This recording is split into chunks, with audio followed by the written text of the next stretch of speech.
নকশা লাইভে সকলকে স্বাগতম। চলুন আজ গল্প হয়ে যাক টাইপ টুল নিয়ে। ডিজাইনের সবথেকে গুরুত্বপূর্ণ একটি পার্ট হলো টাইপোগ্রাফি বা টেক্সট। এই টেক্সটটি ফটোশপ সফটওয়্যারে কোন টুলসের মাধ্যমে লিখতে হয় এবং কিভাবে আমরা লিখতে পারি, এই বিষয়বস্তুগুলো নিয়ে আজকে একটু গল্প হয়ে যাক। তাহলে চলুন শুরু করি। আমরা আমাদের টুলবারের নিচের দিকে টি লেটারটিকে দেখতে পারবো, অর্থাৎ টি লেটারটি যেখানে আছে তার মানে আমরা বুঝবো যে এই লেটারটি দিয়ে আমরা টাইপ করতে পারি। তাহলে শুধুমাত্র একটি টাইপ টুল আছে বিষয়টি এমন না। আপনি এর উপরে মাউসের বাম বাটন চেপে ধরে রাখলে খেয়াল করবেন যে প্রথমেই আছে হরিজন্টাল টাইপ টুল, তারপরে আছে ভার্টিক্যাল টাইপ টুল, তারপরে আছে ভার্টিক্যাল টাইপ মার্কস টুল, তারপরে আছে হরিজন্টাল টাইপ মার্কস টুল। এই চারটা টুলস কিভাবে কাজ করে, আজকে যেহেতু আমাদের প্রথম আমরা টাইপ টুলের সাথে পরিচিত হচ্ছি, তো আমরা খুব সহজে বুঝে নেব যে কিভাবে এই টাইপ টুলটি কাজ করে। তাহলে চলুন আমরা প্রথমেই হরিজন্টাল টাইপ টুলকে ক্লিক করি এবং ক্লিক করার সাথে সাথে দেখুন আমাদের টাইপ টুলটি সিলেক্ট হয়ে আছে। এখন যেহেতু আমাদের টাইপ টুলটি সিলেক্ট হয়ে আছে, এখন আমাদের ঠিক যে জায়গাটিতে প্রয়োজন আমরা সেই জায়গায় ক্লিক করব। ধরুন আমি ধরলাম যে আমার এইখানে প্রয়োজন, আমি এখানে একটা ক্লিক করলাম। ক্লিক করার সাথে সাথে আমার টাইপ টুল আমাকে অপশন দিয়েছে যে আপনি এখানে কি লিখতে চান লিখুন। তো আমি এখানে লিখলাম BANGLADESH, বাংলাদেশ। ওকে, খেয়াল করুন এই বাংলাদেশ লেখার সাথে সাথে আমার এডিট প্যানেলে কি অপশনগুলি এসেছে, অর্থাৎ কোন কোন অপশনের মাধ্যমে আমি আমার এই টাইপ টুলটিকে বা এই টাইপ করা অক্ষরগুলিকে আরেকটু এডিট করতে পারবো। তাহলে চলুন উপর থেকে দেখে আসি যে কি করতে পারবো। প্রথমেই আছে ফন্ট নেম, অর্থাৎ যে ফন্টে এই টেক্সটটি রয়েছে আমি এই ফন্টটাকে চেঞ্জ করতে পারি যদি আমার প্রয়োজন হয় বা আমার ভালো না লাগে। তার জন্য আমাকে কি করতে হবে, প্রথমে ফন্টটাকে একটু সিলেক্ট করে নিচ্ছি। ওকে, এইবার আমি এখানে ক্লিক করছি। ক্লিক করার পরে আমি নিচের অ্যারো বাটনেও ক্লিক করতে পারি, তাতে করে আমার ফন্ট চেঞ্জ হতে থাকবে। তার পূর্বে আমি এই ফন্টটিকে একটু সরিয়ে নিই, তাহলে আপনাদের দেখতে সুবিধা হবে। ওকে, আচ্ছা, এখানে সরিয়ে নিচ্ছি। আচ্ছা, তারপর আমি এই যে আমার লেয়ারে যে বাংলাদেশ লেখা লেয়ারটি, এর টি আইকনে ডাবল ক্লিক করছি, তাহলে কি হবে, এটি সিলেক্ট হয়ে যাবে। এইবার আমরা কি করব, আমাদের ফন্টে যাব। ফন্টে যে আমরা এখান থেকে আমাদের যে ফন্টটি চয়েস হয় তেমন ফন্টগুলোকে আমরা জাস্ট তার উপরে কার্সার নিয়ে যাব, এটা পরিবর্তন হতে শুরু করবে। তো আপনি আপনার ডিজাইনের জন্য প্রয়োজনীয় এবং আই ক্যাচিং একটি ফন্ট সিলেক্ট করে নেবেন। ওকে, এটি হলো প্রথম সুবিধা যে আমরা এখান থেকে চাইলে আমাদের ফন্টের কোয়ালিটিটা চেঞ্জ করতে পারি। আচ্ছা, তারপরে দ্বিতীয় অপশন হচ্ছে যে এইখান থেকে যদি এই ফন্টের অনেকগুলি ভার্সন থাকে, যেমন রেগুলার, বোল্ড, ব্ল্যাক বা ন্যারো, তাহলে আপনি এখান থেকে এই সেম ফন্টেরই বিভিন্ন ক্যাটাগরি দিয়ে নিতে পারবেন। তাহলে সেটার জন্য আমি একটু অন্য ফন্টে যাই। আমি এইখান থেকে এরিয়ালে যাচ্ছি। ওকে, তো এরিয়ালে যখন যাব তখন দেখুন যে এর পাশের এই বক্সটিতে লেখা আছে রেগুলার, অর্থাৎ এরিয়াল রেগুলার দেওয়া আছে, কিন্তু এই বক্সের মধ্যে অনেকগুলি ক্যাটাগরি আছে, যেমন ইটালিক। ইটালিক মানে একটু ডান দিকে বাঁকা হবে। বোল্ড আছে, বোল্ড মানে আরো একটু মোটা হবে। বোল্ড ইটালিক অর্থাৎ মোটাও হবে আবার ডান দিকে কাতও হবে। আবার ব্ল্যাক অর্থাৎ এটা বোল্ডের থেকেও আরো বেশি মোটা হবে। তাহলে চলুন এক একটা করে আমরা একটু অ্যাপ্লাই করে দেখি। এই যে ডান দিকে একটু সরে গিয়েছে, তারপরে বোল্ড, এটা একটু মোটা হচ্ছে, তারপরে বোল্ড ইটালিক। ওকে, এরপরে ব্ল্যাক, এটা আরো বেশি বড় হচ্ছে। আচ্ছা, তো এইবার আমরা দেখব যে পরের অপশনটি আমাদের কি বলছে। পরের অপশনটি আমাদেরকে বলছে যে আপনি এই ফন্ট সাইজটি কত রাখবেন। তো আমাদের এখন রয়েছে 12-তে, আমরা যদি এটিকে 30 বা 30 করে নিই তাহলে কি হবে, আরো বেশি বড় হবে। আচ্ছা, তো আমরা আরো বেশি বড় করে ফেলেছি। এর পরের যে অপশনটি রয়েছে এটিকে বলে হচ্ছে লেফট অ্যালাইনমেন্ট। অর্থাৎ আপনার যদি প্যারাগ্রাফ হয়, অর্থাৎ একের অধিক লাইন হয়, তাহলে সেটি বাম পাশে সমানভাবে থাকবে। এবং এটি হচ্ছে মিডিল অ্যালাইনমেন্ট, অর্থাৎ মাঝখানে থাকবে লাইনগুলো, দুই পাশে রাফ থাকতে পারে। এবং এটি হলো ডান পাশে সমান থাকবে এবং বাম পাশে রাফ থাকতে পারে। এবং এর পরের যে অপশনটি রয়েছে, এই অপশনটির মানে হচ্ছে যে আপনি আপনার টেক্সটের কালারটি পরিবর্তন করতে চান কিনা। তো আমি কালারটি পরিবর্তন করলাম। এই হলো আমাদের একদম সাধারণ বিষয়গুলি, যেগুলির পরিবর্তন আমরা করতে পারবো এখান থেকে। এছাড়াও আমরা আমাদের ডান পাশের প্যানেল থেকে পরিবর্তন করতে পারবো আমাদের লেটারগুলোর স্পেসিং এবং তার থিকনেসটি কত হবে, এগুলো আমরা এখান থেকে সুন্দরভাবে অ্যাপ্লাই করতে পারবো। তাহলে চলুন, এইবার তো দেখলাম যে কিভাবে সাধারণভাবে এগুলোকে লিখতে হয়।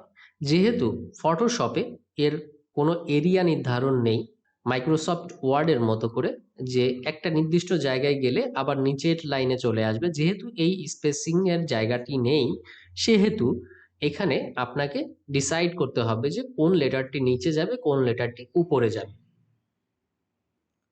তো আমরা দেখলাম যে সাধারণভাবে কিভাবে লেখা যায় এবং এটিকে কিভাবে এডিট করতে হয়, অর্থাৎ সাধারণ নিয়মাবলীগুলো আমরা দেখে নিলাম। এবার আমি এটিকে অফ করে দিচ্ছি এবং আমার প্রয়োজনের জন্য আমি এখানে একটি শেপ তৈরি করছি। আমি পেন টুল নিয়ে নিয়েছি। ওকে,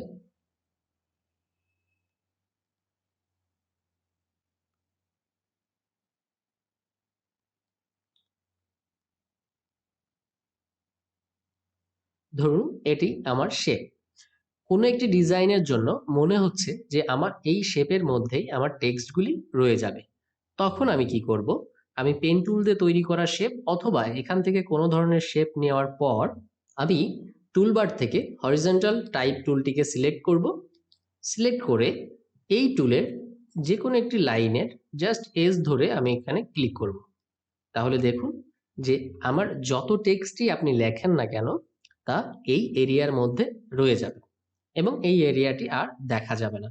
তো এইখানে আমার 30 করা আছে, আমি এখানে 12 নিয়ে নিচ্ছি। দেখুন আরো বেশি সংখ্যক আপনার লেটার এখানে ধরবে। আপনি যদি এটা না চান, আরো কমাইতে চান, আপনি 6 করলেন, তখন ঠিক এইভাবে এখানে থাকবে এবং আপনি একাধারে আপনি এগুলো লিখতে শুরু করতে পারবেন। হুম, আচ্ছা, লেখা শেষে যখন আপনি মুভ টুলে ক্লিক করবেন বা ডিসিলেক্ট করবেন, দেখুন আপনার ওই পাথটি দেখা যাবে না, কিন্তু আপনার যত টেক্সট আছে তা এই এরিয়ার মধ্যে রয়ে যাবে। এবং একইভাবে আপনি এই এরিয়ার ভিতরে থাকা টেক্সটগুলিকে পরিবর্তন করতে পারবেন এর উপর এই টি আইকনে ডাবল ক্লিক করে। দেখুন সেম আমাদের যে এডিট প্যানেলটি ছিল সেখানে সেম ভাবেই আছে। তো এইখানে কি আছে, এইখানে যে প্রত্যেকটা লাইনের মধ্যে যে স্পেসিং এর জায়গাটি আছে, এটি আমি যদি একটু বাড়িয়ে দিই, দেখুন একটু এদের দুইটা লাইনের মাঝখানের স্পেসিংটা একটু বেড়ে যাচ্ছে। আমি যদি আরো একটু বাড়িয়ে দিই, দেখুন মাঝখানে জায়গাটা আরো বেশি বড় হচ্ছে। একইভাবে যদি আমার প্রত্যেকটি লেটারের মধ্যে যদি আমার একটু স্পেসিং চাই, তাহলে আমি এখানে 5 দিয়ে দিচ্ছি। দেখুন প্রত্যেকটা ওয়ার্ডের মধ্যে একটা স্পেসিং তৈরি হচ্ছে। ওকে, ঠিক এইভাবে আপনি আপনার প্রয়োজনীয় এডিটিংগুলো করে নিতে পারবেন। এই মুহূর্ত পর্যন্ত আমরা কিভাবে একটি শেপের মধ্যে টেক্সট লিখতে হয় বা টেক্সটকে ওই শেপের আদলে তৈরি করতে হয়, এতটুকু আমরা জেনেছি। এবার আমরা দেখব একটি পাতের উপরে কিভাবে টেক্সট লেখা যায়। প্রথমে আমাদের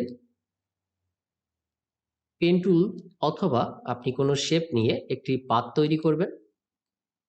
এবার আপনাকে হরিজন্টাল টাইপ টুলটিকে সিলেক্ট করতে হবে এবং এর উপরে ক্লিক করতে হবে। দেখুন অটোমেটিক অনেকগুলি টেক্সট চলে এসেছে। আপনি আপনার মতো করে লিখে দিতে পারেন এখানে আপনি যেটা লিখতে চান, এবং একইভাবে খেয়াল করে দেখুন যে উপরের অপশানগুলি এবং ডান পাশের অপশানগুলি সেম রয়েছে, যে আপনি কিভাবে এগুলিকে এডিট করতে পারেন। তাহলে এখন পর্যন্ত আমরা 3টা অপশান দেখতে পেলাম। খুব সাধারণভাবে শুধুমাত্র হরিজন্টাল টাইপ টুল ক্লিক করে আমরা কিভাবে লিখতে পারি। দ্বিতীয় অপশনটি দেখেছি যে কিভাবে একটি শেপের মধ্যে আমরা আমাদের টেক্সটগুলিকে লিখতে পারি, এবং তৃতীয়টি আমরা দেখেছি যে একটি পাতের উপরে কিভাবে ওই পাতের এজ ধরে আমাদের টাইপটি করা যায় বা আমাদের টেক্সটটি লেখা যায়। ওকে, আচ্ছা, কি 3 ধরনের টেক্সটকে কিভাবে অ্যাপ্লাই করতে হয় আমরা এখন পর্যন্ত শিখে ফেলেছি। তাহলে চলুন আমরা নেক্সট আইটেমটি দেখি। এবার আমরা চলে যাব আমাদের টাইপ টুলের থেকে ভার্টিক্যাল টাইপ টুল। আমরা জানি যে ভার্টিক্যাল টাইপ টুলটি কি করে, এটি উপর থেকে নিচের দিকে আসে। তো আমরা এখানে ক্লিক করলাম, ক্লিক করার সাথে সাথে আমরা এখানে যদি লিখি বাংলাদেশ, তাহলে খেয়াল করে দেখুন যে এটি কিভাবে হচ্ছে। উপর থেকে একটা একটা করে লেটার এর নিচের দিকে আসছে, এবং এই টুলসটি সেম টু সেম আপনার হরিজন্টাল টাইপ টুলের মতো। আপনারা একটি শেপ তৈরি করে নেবেন, সেই শেপের উপরে ক্লিক করবেন, এই টেক্সটটি কি হবে ডান হতে বাম দিকে আস্তে আস্তে টাইপ হতে হতে যাবে। তাহলে চলুন আমরা একটু দেখে নিই খুব সহজে। আমরা পেন টুলকে সিলেক্ট করলাম, করে আমরা এখানে একটি শেপ তৈরি করব। ওকে, এবার আমরা ভার্টিক্যাল টাইপ টুলটাকে সিলেক্ট করলাম। এবার আমরা এই ভিতরে একটা ক্লিক করব। খেয়াল করে দেখুন অটোমেটিক আমার অনেকগুলি টেক্সট চলে এসেছে। সেম টু সেম আমরা একইভাবে আবার পেন টুলটাকে সিলেক্ট করছি এবং শেপ তৈরি করছি। এবার ভার্টিক্যাল টুলটিকে সিলেক্ট করছি, এর উপরে ক্লিক করছি। তাহলে কি হবে দেখেন যে ঠিক আগের বার আমাদের বাম পাশ থেকে ডান পাশে লেখাটি যাচ্ছিল কিভাবে, সোজাভাবে অর্থাৎ ভার্টিক্যাল ভাবে, আর এইবার হরিজন্টাল ভাবে এই লাইনটি চলে যাচ্ছে। এটি হলো মূলত ভার্টিক্যাল এবং হরিজন্টাল টুলের মধ্যে পার্থক্য। এবার খুব মজাদার দুইটি টুলস আপনাদেরকে জানিয়ে দেব খুব সহজে। সেটি হলো ভার্টিক্যাল টাইপ মার্কস টুল। ওকে, ক্লিক করলাম, এখানে ক্লিক করলাম। ক্লিক করার পরে